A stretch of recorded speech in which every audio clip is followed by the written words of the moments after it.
ইশরাক হোসেনকে মেয়রের দায়িত্ব বুঝিয়ে দেওয়ার দাবিতে টানা আন্দোলনে স্থবির ঢাকা দক্ষিণ সিটি কর্পোরেশন। নাগরিক সেবা থেকে বঞ্চিত হচ্ছেন দক্ষিণের বাসিন্দারা।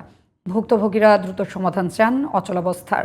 আর আন্দোলনরত কর্মচারী জানিয়েছেন বর্তমান পরিস্থিতির দায় নিতে হবে স্থানীয় সরকার প্রশাসনকে। আহমদ অনিকের রিপোর্ট।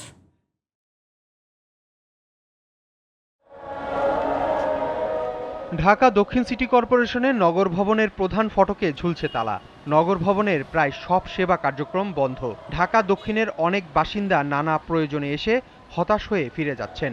প্রায় 2 সপ্তাহ ধরে চলছে এমন অচল অবস্থা। ইশরাক হোসেনকে মেয়র হিসেবে দায়িত্ব বুঝিয়ে দেওয়ার দাবিতে শ্রমিক কর্মচারীদের চলমান আন্দোলনে সৃষ্টি হয়েছে এই পরিস্থিতি।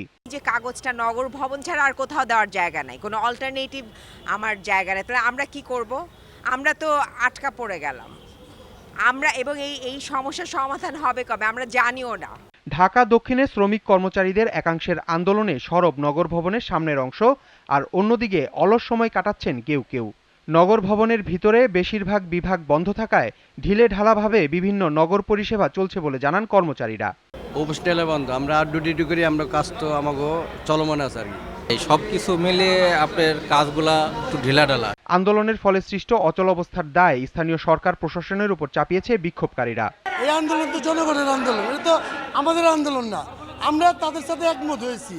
নগর ভোগান্তি সম্পূর্ণ দায়িত্ব এলজিআরডি মন্ত্রণালয়ের স্থানীয় বিভাগের সম্মানিত উপদেষ্টার, কারণ সে তার স্বেচ্ছাসেবকের কারণে শপথের ব্যবস্থা করছে না। ঢাকাবাসীর ব্যানারেও নগর ভবনে অবস্থান নিয়েছেন বেশ কয়েকজন। ইশরাক হোসেনকে দ্রুত মেয়র পদ দিয়ে নগরবাসীর ভোগান্তি লাঘবের দাবি তাদের। নাগরিক সেবামূলক যে প্রতিষ্ঠান হিসাবে তার সকল কার্যক্রমগুলো সচল থাকুক এবং নগরবাসীও সে কাঙ্ক্ষিত সেবাগুলো লাভ করুক, এবং এই বিষয়টাতে স্থানীয় সরকার বিভাগকেই এগিয়ে আসতে হবে। চলমান সমস্যা সমাধানে প্রধান উপদেষ্টার হস্তক্ষেপ চান আন্দোলনকারীরা। কোন উদ্দেশ্য বাস্তবায়নের জন্য তারা যে আমাদের এই শপথ গ্রহণটা বিলম্বিত করছে এটা আমাদের জানা নাই। তবে আপনাদের মাধ্যমে মাননীয় প্রধান উপদেষ্টা ছাড়া এখন আর কোনো গতি নাই। মাননীয় প্রধান উপদেষ্টার দৃষ্টি আকর্ষণ করব। আহমদ অনিক, জিটিভি নিউজ, ঢাকা।